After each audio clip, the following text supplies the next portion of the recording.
नाना, शासनाने गोरगरिबांसाठी मोफत धान्य योजना काढली, तर पुरवठा अधिकारी आणि त्यातील काही जे कर्मचारी त्यांच्या संगनमताने इंदापूर तालुक्यात सर्व रेशन दुकानदार 20 रुपये घेतल्याशिवाय कोणालाही धान्य देत नाहीत. अशी भरपूर चर्चा आहे, परंतु लोक पुढे येत नाहीत. आपलं धान्य बंद होईल, आपलं हे होईल. तर त्या संदर्भात तुमची काय म्हणणं आहे?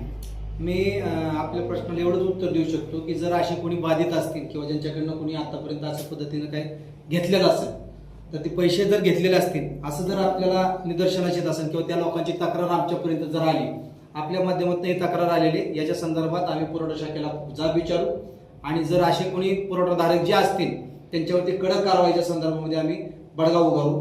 जर त्यांनी ऐकलंच नाही तर मग मात्र त्यांच्यासाठी मी आंदोलन कसं करतो शरद चितारे हे लोकांना माहिती आहे. एसपींना आम्ही निवेदन दिलं होतं आणि त्याच्या माध्यमातून कोकणे साहेब आता रिटायरच्या माध्यमात आम्ही आणले, बडतर्फ करणार होतो, परंतु ते बदली झाले.